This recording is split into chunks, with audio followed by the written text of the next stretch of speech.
Welcome to Socializing Security, where every week we have a discussion about security, compliance, and beyond. Our goal is to learn and grow by socializing each week's topic with each other, our guests, and with you. A quick compliance note, this podcast is meant for informational purposes only and should not be considered legal or regulatory advice. We're glad you've joined us, and we hope you'll learn along with us.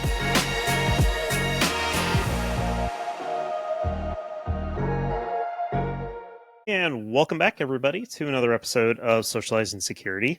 We're here to talk at you a little bit and appreciate you coming back for another episode. Definitely hoping to engage your brains and hopefully come up with some good stuff that you'll want to socialize with us and others afterwards. As always, I am joined with my co-host, Milu. Milu, Hi. Thank you for coming back. Here for the party. No, honestly, I'm really excited for our episode today. We are going to be talking about content creation and how that might actually impact users as individuals and professionals in their business. I think we have some interesting ways that we might have this discussion. So I'm really curious and excited to have the discussion today. And I think it's going to be a little bit more free form and really see how it goes. But I think some of the higher level things we're hoping to talk about really today is the impact, right, from a compliance perspective, as well as some of the security concerns when we're talking about creating content, especially if that's your job, right? There's so many people that now have full-time careers in content creation. It's something I think you are familiar with your marketing background, right, Brian? This isn't like a new career necessarily. The format is just very different. Yeah, it's definitely evolved over the last decade and a half or so. And honestly, a lot of this comes, the concept of this topic came from just years of blogging and creating content as both a freelancer and as an individual, and now as a professional who writes as my day job. There's always been this concern with, hey, somebody just copied an entire blog post and put it on their blog post and didn't credit you and essentially passed it off as their own. It happens. It's happened to me in the past. I have a lot of friends that it's happened to over the years. So it's a topic I think about, especially as we talk more and more about compliance, as we talk about security. If I had personal anecdotes in there that somebody else was assuming, are they trying to start stealing my persona? Are they trying to make it easier for them to potentially social engineer somebody using my persona? These are all topics that tie together, and so I think what we'll end up talking about is a lot of things that we'll say, let's put a pin in this. We'll come back and find somebody who has expertise in the space and go deeper dive into it. So a lot of high level stuff hopefully today that will hopefully get everybody's creative juices going. Yeah. Before we jump in, I guess I would ask you, do you consider yourself a content creator? Yeah, definitely. If I really think about it, going back to even the days of an admin before I had my blog, when I was I would create architectural diagrams. I'd be in Visio and I'd be like, okay, this system connects to this system over this port, and this data flows from here to here. That's content creation. It was very specific. It was internal only. In fact, it was explicitly stuff we wouldn't want to get out for security reasons. So there is an element of security, and that is, what's the proper audience for something. As I got into blogging, it was writing for myself. It was writing my own experiences down. I started my blog as, what blogs were back in the aughts, which was, this is my log of my life. And of course I took a technical bent to it, and I ran into these things. So that content I put out publicly, and it was, a big part of it was I'm writing to myself in the future. And ironically, I have had that experience of, man, I'm trying to fix this problem, type it into a search engine, and boom, pops up a link. I'm like, oh, the title of that page sounds perfect. I click on it. I'm like, wait a second. This is my blog. I wrote this. Thanks, past me. So having had content out there in the public for a while there, I've done freelance writing that has been published on major sites. And now today, for the last about decade or so, my job has been to write content that is used both internally and externally. So everything from, hey, here's a page about this product, to webinar content that gets recorded, to demo videos, to blog posts. I've kind of done it all at this point at some level. Yeah. And I'll add my compliance lens to what you just shared, right? I think today we're hoping to talk about some of the public facing external content creation, such as like social media as a platform we want to explore. As a quick little additive, when we're talking about internal versus external, right, from the compliance perspective, this is what I would call data labeling, right? This is part of the security requirements that are potentially documented in your InfoSec policy, which great, kudos. It's done not great in most companies. I haven't really found many companies do this super well, but I would say the types of categories of data labels for this is there's highly restrictive, which means super sensitive information that like as few people possible should have access to. Then, think of like HR records or like payroll data, that type of stuff that's really meant to be under a lock and key. There's confidential information that could be customer data, right? Information that's stored within infrastructure or meant to be protected really isn't not only even internal facing, it's on a need to know basis within groups and permissions internally with the company. Potentially customers have access to it because it's confidential. Then there's internal data, right? Which means technically anybody within the company should have access to it. And that's exactly what Brian has kind of elaborated on, that he was creating content on an internal perspective as an employee for a company or a contractor consultant, right? It's meant for the internal audience within an organization. Or I guess maybe you could even say an internal audience within your family or your immediate group. That's maybe your private facing, like social media presence, right? Maybe that feels more internal. Then we're thinking about public and external facing information, where we're starting to talk about information that impacts the digital footprint that Brandon and I have already mentioned, and I'm sure we'll elaborate on in future episodes of we are putting this out there because we want others to consume it, others being anyone on the internet is really what we're talking about at the moment. So when we're talking about external data, I would say really we're talking about public facing information in the way that we used to have newspapers, right? And we used to post ads in the newspaper, which would potentially also have maybe more sensitive information than it does now, but the scope was smaller. And so in the thing that we're considering in socializing today is what is the impact of content creation on that larger digital scale? There's all sorts of variations on this theme that we could talk about. Data labels. I can get real into data labels. This might be too niche for our entire audience. You let us know if you want me to go really into data labels, but yeah. We've got some anecdotes about stuff that is improperly labeled and how that impacts external audits is real wild. In the IT side of things, we talk about data categorizations, being, just like you listed out, there's 4 tiers of privacy of the information. There's a dozen different dimensions that you could put on any piece of data that you could cross-section for. We could also talk about what platforms are being used, and if they're third-party platforms, how does that play into it? These are all topics that were added to our list and generally kind of removed as we needed to not go too broad on the topic, but ideas that we've generated around this. So let's talk maybe start for about an hour on data labels? I think so. I probably could. I don't know if everyone wants to listen to that, so maybe we'll keep it sexy and start talking about AI. We'll switch. Yeah. We'll switch. Well, maybe we need a spinoff of Milu's compliance after dark. ultra niche and nerdy compliance. Yeah. The compliance hour of socializing security. I could see it. My family won't even listen. My family doesn't listen to any of my podcasts, so it's okay. But yeah, let's start talking specific stuff. So AI is a big one lately. Us content creators tend to look at AI and say, hey, it'll be a lot easier for us to generate content. And that's great. It's a tool that we can use. Generally speaking, I would say there's some marketing people that feel like, oh, my job's at risk now because they don't need me to write blog posts all day long. Of course, most marketing people don't write blog posts all day long. They're not creating derivative content per se. They're oftentimes creating the messaging as part of that content generation. So I generally don't fear AI taking my job per se.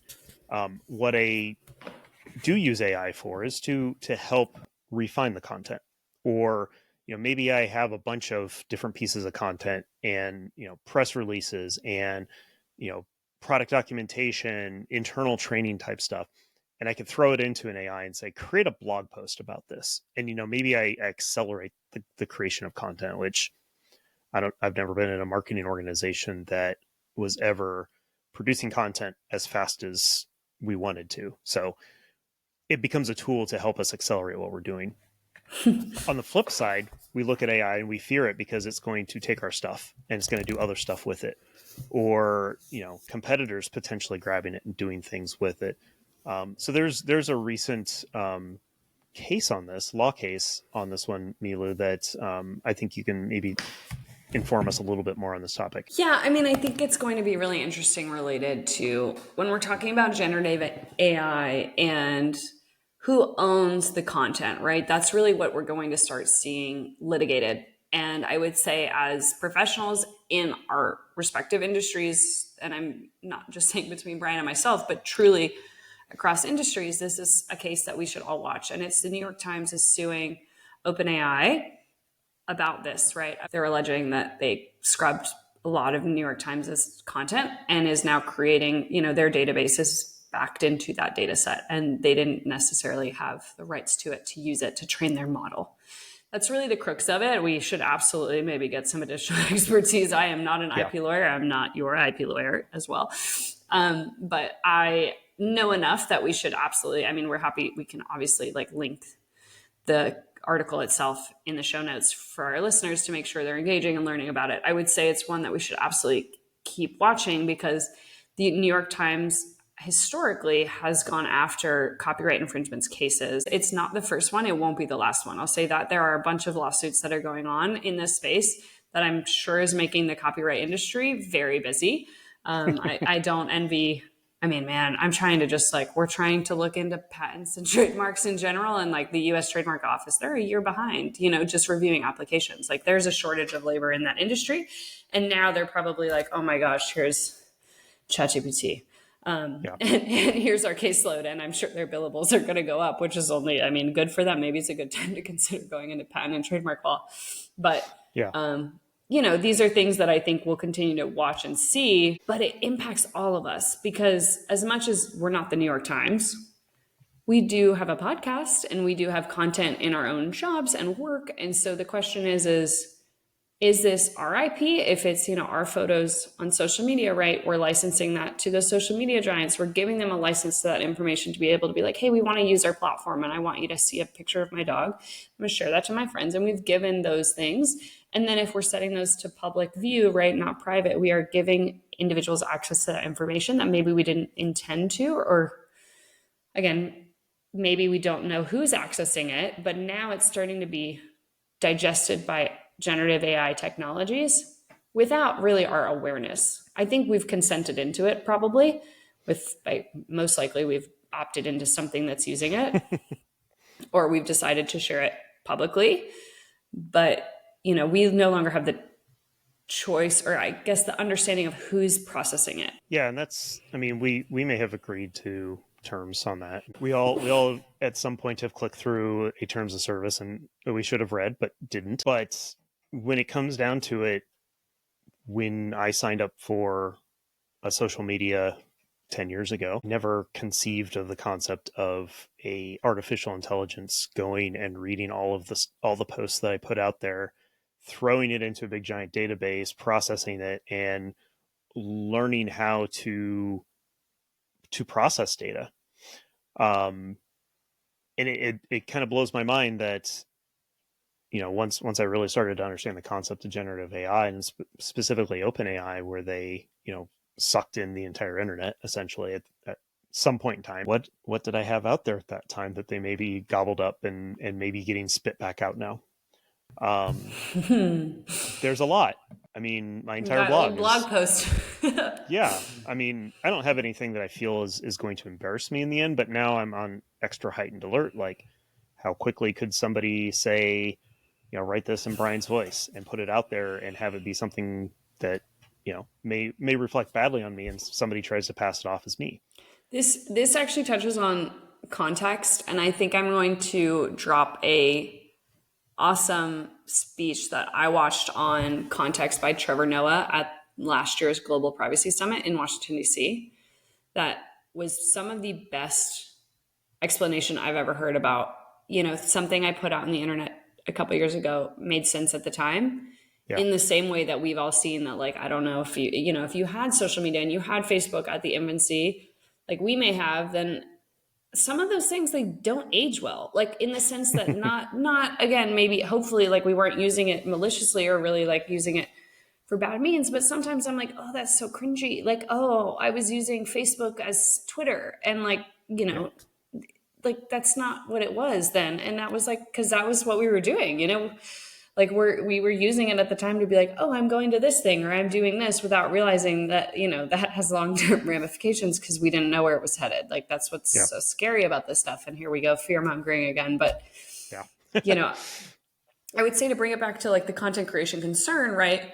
There is the issue around who owns the data that I think is going to play out dramatically in the next couple of years, maybe even months. Honestly, the amount of lawsuits that we're seeing on this side of copyright and AI infringement, it's the fact, you know what I mean, that like the US Patent Office is making public stances on their format for authorships for generative AI.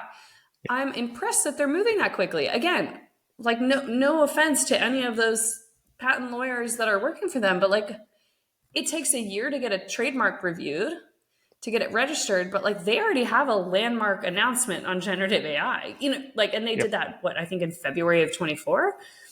Yeah. We'll double check the dates, but I'm pretty sure it was already like relatively recent and quick. It seemed fast, and that means that people care about it.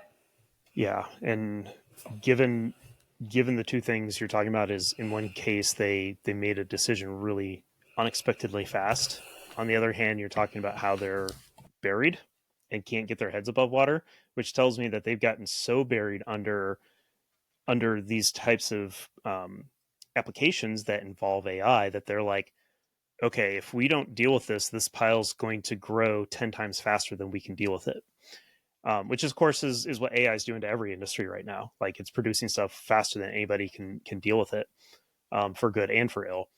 And so, my suspicion, if the U.S. Patent Office operates like any other business I've ever been in, is they finally said, we're just going to continue to get buried, and we can't afford to continue to get buried. So we've got to pull away from the actual day-to-day work and create a policy that is going to control what's coming in the queue in the first place. So my suspicion is that they've got probably more AI related patents to deal with over the next year than they have non AI related patents, which is Ooh, just mind boggling to me. yeah. Well, yeah. I mean, the baseline is right that they ultimately, and I mean, I'll kind of highlight it again. I am not an intellectual property lawyer. That is not my specialty. I touched some of it, and so I'm happy to talk about it. But basically, the question that they posed, I believe it was in February, but again, we'll check the dates. But February of 2024, whenever you're listening. But the question was, can AI, generative AI, hold a patent? Mm-hmm. And their stance was basically no. But like that, they're saying the artificial intelligence tool, the system itself, cannot hold a patent. The technology, of course, can be patented. As well as then, if humans are using generative AI technology to create inventions, then that can be patented with the caveat this was created alongside a generative AI tool, basically as the medium. They're basically trying to increase transparency, which means basically we all have to say, "Hi, I use ChatGPT," or whatever we're using. I feel bad we're picking on them today, but I'm using this Gen AI tool potentially as an artist or as a writer or novelist or whatever your profession is, right? As the transparency part, I think is actually like a huge win. I saw Yep. that and was like, yes, they are doing Yeah. something right. Yeah. And that means that they're thinking forward, because it may not affect the actual patent in the end, but at least it gives them the capability of tracking what, you know, talking about data tags. They can tag those as saying AI was involved in this. And maybe someday in the future, like I started thinking sci-fi when I was looking at that news as well. And like at some point, if we get to that point where we get the sci-fi type of AI where it's self-aware and it can create its own thing, and they become full artificial citizens of our human world that we know now. You get the commander data type of AI out there, And How is this podcast going to age? I I'm don't know. like, wait, we're talking about the digital footprint, and I'm like, I'm curious. Brian and I will listen back to this in 10 years and be like, where are we? How many Yeah. years are we thinking? Yeah. I I don't know. I'm not gonna Hot take. prognosticate on that one.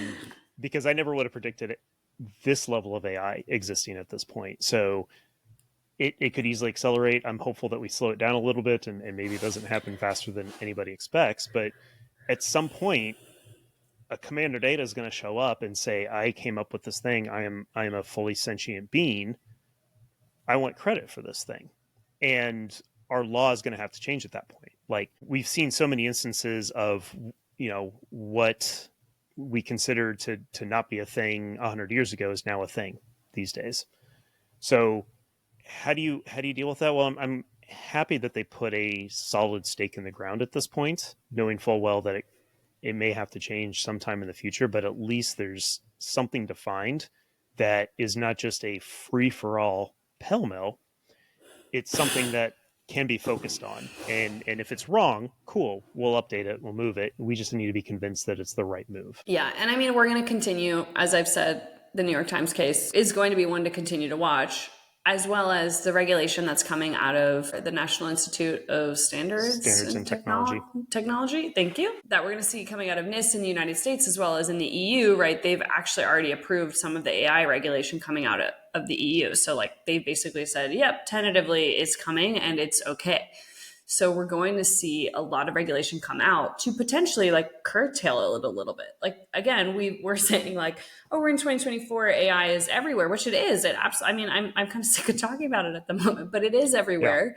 It is still concerning. I think for those of us that are creating content, I'll say some of it. Like I scroll LinkedIn, for example. I create content on LinkedIn. I'll say that's like one of my mediums, right? You can tell very often when it's been created by generative AI tooling versus a human. And so I've actually been surprised how quickly I have learned to adapt to be like, oh, my AI radar, I guess, is like, oh, Yeah. it's pinging. I'm like, And then there's certain things, right, that I'm noticing that like some of the technologies that are being offered don't fit the use case very well. For example, like I'm seeing LinkedIn as a social media site where you're meant to be connecting with professionals. And then Mm-hmm. now you can basically like write a post and then be like, rewrite it with AI. And then you're like, Yeah. well, I just wrote it. Or it's like, Yeah. or you can comment, or you can, I think, even like analyze it with AI, which again, then I'm like, well, shoot, all Mm. my content is in there. It already is, right? Yeah. That's something I've already decided feels okay for my own risk tolerance. But Yeah. there's certain things that I'm actually amazed how quickly, as a content creator, I'm noticing the iconography looks the same. Man, I'm like, wow, I just want pictures on LinkedIn again of just like people's dogs at this point, instead of like something created by the same tool that we're all using for our newsletters. Yeah. I've definitely noticed some news sites, particularly in the IT space, that have started using what are clearly AI created imagery, which is fine. Like, I don't expect them to be, reporting on news like, hey, this thing happened and people got into an accident. Like that, I want real imagery for, but this is not the type of site I expect that from. Let's maybe pull away from the AI piece, because I am getting kind of sick of talking about AI all the time as well. Um, Another interesting wrinkle that, as a content creator, I think about, which is if I'm using someone else's work as part of mine, whether it be a quote from another site or it's a, hey, I read this great article. I want to riff off of it and do something else.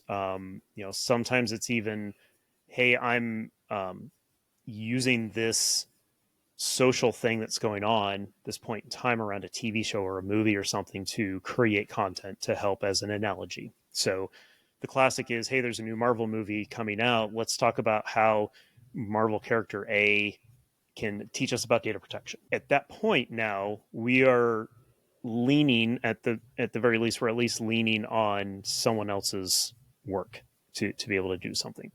The other extreme example ends up being TikTok, where you see all these different videos that are based around popular music. In fact, for those of us that have Sirius XM, they have a whole channel dedicated to just music on TikTok. And all the popular songs that are going on TikTok populate this one channel. It's kind of a crazy channel sometimes. But this really got highlighted recently with Universal Music Group. Of course, is one of the biggest artist groups out there for the music industry. Recently is in a little bit of a tiff with TikTok and has resulted in TikTok some. went silent for those of you that aren't on TikTok. For those of you that really aren't familiar with it, right? It's the tool where we're creating fun and fast videos that really are based on music. TikTok kind of blew up during the pandemic because people were taking videos of like dance videos. And actually, Yep. it's an interesting thing, right? One content creator would create an original choreographed dance, and then the entire internet would basically copy the dance. And that we've all decided apparently was not copyright, but they did say like infringement, right? Like that's hard to copyright. But a lot of influencers, right, were getting shamed if they didn't give credit to the original content creator. And so it does go back to like there was something related to it feels icky if I'm doing the same dance that everybody else is doing if I don't give credit to whomever thought about the fun, unique dance in the first place. Yeah, and I'm a big fan of if you're going to derive off someone else's work, that you acknowledge it. I'm always careful to link back to an original news article or someone else's blog if that was the case. Give them the click, like type of thing. I think it's comical because this goes back to like when I was in law school, like I spent so much time doing what's called blue book citations, where there's like this very infamous little blue book and it will tell you how to cite sources of every different type of source. And I am aging myself because now I believe there's quite an easy way to do it. And I do believe hopefully that a generative AI tool would help potentially lawyers or other professionals who use blue book to do citations the same way that like MLA and all that kind of stuff. But like we basically have gone back in time and we're back in grade school and we are actually like, oh shoot, we should be citing our sources. Yeah. Probably should have been Yep. doing that the whole time. Yeah. And at work, that's one of the gates to being able to publish content externally is legal has to review any of the claims that we make. So, one of the big topics of conversation lately has been, while you're working on stuff, just make sure you note down where you got that information so that it can be easily referenced, which is crazy because I have, windows of tabs of research when I'm generating some of this content. But yeah, I mean, with TikTok specifically, music is a big part of it. And, the average person doesn't think like we do. They don't think about the fact that, okay, yeah, I'm using this music and maybe I'm making money off of it. Maybe I'm just having fun, but it's in this giant web of videos that may be crossing lines and may not be crossing lines. And a company like Universal is out there to protect the artists that and they have the right to. And and this is probably another whole separate episode on if we really want to get into music and piracy and all that jazz. Oh, we're going back to like burning CDs. Yeah. Yeah. Napster and all that fun stuff. Been there, done that. LimeWire. Yep. Here we are dropping names. Do these companies still exist? Oh man, shoot, sorry. Now I need to do some research. I might have to issue my first apology. Yeah. But anyway, being cognizant of that, and we're in the digital age, and there's 100 different streaming services, and sometimes it can be difficult to find the right things on there. So piracy is starting to uptick on that front again. Ironically enough, now that we've all broken out of cable, it's really tough for these companies to protect the intellectual property of their content creators. And when iTunes finally got to the, hey, we'll just charge you 99 cents if you want a song, like that made all the world of difference when with so many people that maybe were pirating songs. And all of a sudden that became less of a problem because they made it super easy and not ungodly difficult to get it legitimately. TikTok is going through that growing pain right now, I think, where they've got to figure out how to deal with content creators deriving content off of other people's work, and how do we manage that? Yes, in terms of like letting users crowdsource and actually hold people accountable to being like, hey, that wasn't your original work, in terms of like if you came up with a sick TikTok dance and like did that and then it went viral and then people were like, hey, actually, like they were also holding some really big influencers accountable for being like, you can't just like rip this off and then claim it as your own, right? Like you have way more followers, and wouldn't it be uplifting if a major influencer actually like was held accountable to sharing their platform there's like so many other things related to content creation I think we could talk about that is like alarming from a compliance, security, and also just like human perspective these days. That's like really tricky. And I hope we get to get into it potentially with speakers and stuff that deal with these things. But again, the intention behind it, I think, is good. I'll say it's interesting to watch the TikTok controversy play out. I think you're absolutely right. It's currently playing out in the same way that piracy did years ago, in the same way that we're seeing copyright lawyers have been busy for a very, very long time. It's not news. They're like, oh man, another It's another avenue. We have to like wrap our hands around and minds around, but it's progressing so quickly. I think the one way I kind of want to pull our conversation back to where we started at the beginning is I think content creation as a job, as an avenue, as a thing that we do as humans and love to do is not new. I think we can all agree on that this has existed forever. Whether that was painting, now TikTok videos, like it's been around for a very long time. What is new is volume of content. And so I think I did want to just touch on, because what I thought you said earlier about, like, again, Gen AI might actually not take over my job, but it might help me create content faster. And I think we're even seeing that before we even brought AI into the conversation, right? TikTok creators as a creator versus like other platforms such as YouTube or, the volume of content. Even I saw a phenomenal TED Talk, and I'm going to like link it in the show notes, where they were basically talking about a particular influencer. The volume of their content is what's so powerful these days. And so it's what's making it so hard for companies like TikTok to even defend against like copyright claims and pull it back, because there's so much.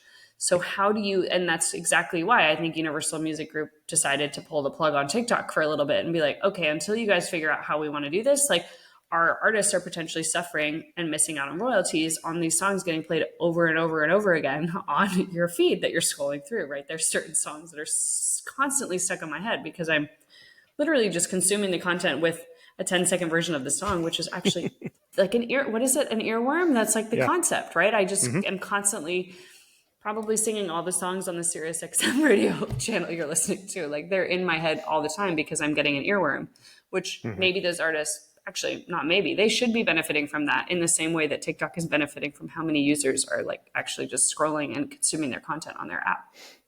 Yeah. And, I don't consume a lot of TikTok, but what I do enjoy does tend to be music based. It's a lot of people that do covers. There's some original artists out there that I catch. Some of my favorite ones are like, I'm going to start this song, and then, they slowly build tiles to the point where there's like 15, 20 different people all riffing with each other on a single video, because it's so easy to just say, I'm going to react to this video and put myself right next to it, and I'm going to just play along with it.